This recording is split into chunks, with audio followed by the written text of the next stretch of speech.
Welcome to Prabhu maths. ஆசிரியர் தகுதி தேர்வினுடைய தேர்ச்சி மதிப்பெண்களை குறைக்க எல்லா பக்கம் இருந்தும் போராட்டங்கள் வலுத்துட்டு இருக்கு. கோரிக்கைகள் வந்துக்கிட்டே இருக்கு. தமிழ்நாட்டில பார்த்தீங்கன்னா, ஆசிரியர் தகுதி தேர்வு என்பது ஆசிரியர் பணி வாங்குவதற்கான தேர்வு இல்ல. இது ஒரு தகுதியா மட்டும் தான் இங்க தமிழ்நாட்டில வச்சிருக்கிறாங்க. எனவே இந்த தேர்ச்சி மதிப்பெண்கள் இருக்குல்ல, அத நீங்க குறைக்கணும். மத்த மாநிலங்களோட ஒப்பிடணும். ஒப்பிட்டு அங்கெல்லாம் எந்த லெவல்ல குடுத்துருக்காங்களோ, அந்த லெவலுக்கு இத நீங்க குறைச்சு குடுக்கணும் அப்படின்னு எல்லா பக்கம் இருந்தும் இந்த கோரிக்கைகள் வந்துட்டுருக்கு.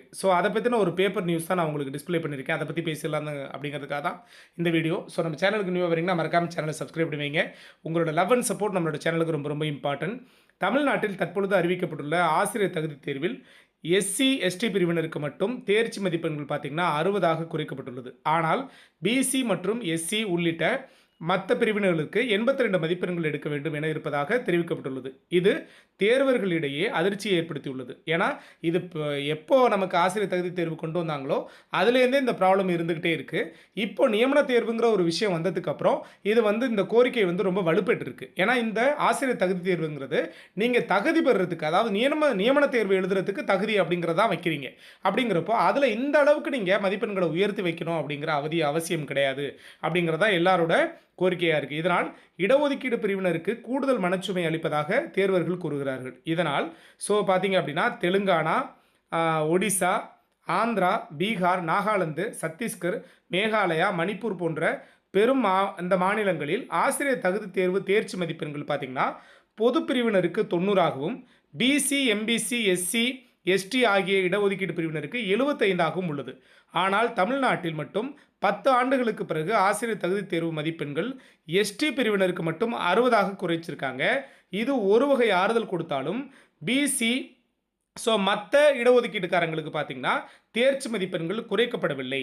மற்ற மாநிலங்களை ஒப்பிட்டு அனைத்து வகையான இடஒதுக்கீடு பிரிவினருக்கும் சீராக மதிப்பெண்கள் குறைத்து வழங்காமல் எஸ்டி பிரிவினருக்கு மட்டுமே தேர்ச்சி மதிப்பெண்களை 60ஆக குறைச்சி வழங்கியிருக்கிறாங்க. எஸ்டி பிரிவினருக்கு மட்டும் பார்த்தீங்கன்னா 60 மதிப்பெண்களை குறைச்சிருக்கிறாங்க.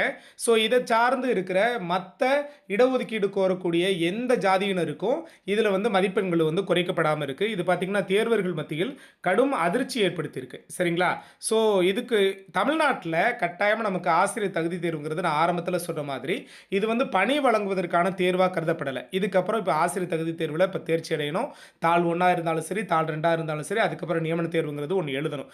எனவே இந்த தேர்ச்சி மதிப்பெண்ணை நீங்கள் குறைச்சி கொடுக்கணும். மேலும் தமிழ்நாட்டில் அரசு ஆசிரியராக பணி நியமனம் பெற ஆசிரியர் தகுதி தேர்வில் தவிர இரண்டாவதாக மீண்டும் ஒரு போட்டித் தேர்வு எழுத வேண்டிய சூழல் உள்ளது.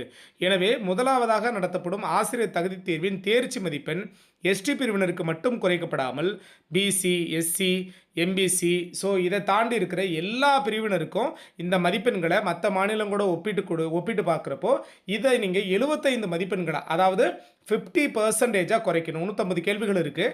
இந்த 150 கேள்விகளில் நீங்கள் 50% குறைச்சி கொண்டு வந்தீங்க அப்படின்னா 75 மதிப்பெண்கள் எடுக்கிற மாதிரி நீங்கள் கொண்டு வந்தீங்கன்னா நல்லாயிருக்கும் அப்படிங்கிறது எல்லாரோட எதிர்பார்ப்பாக இருக்குது. இதைத்தான் நம்ம சேனல் சார்பாகவும் கோரிக்கையாக வைக்கிறோம் அரசுக்கு.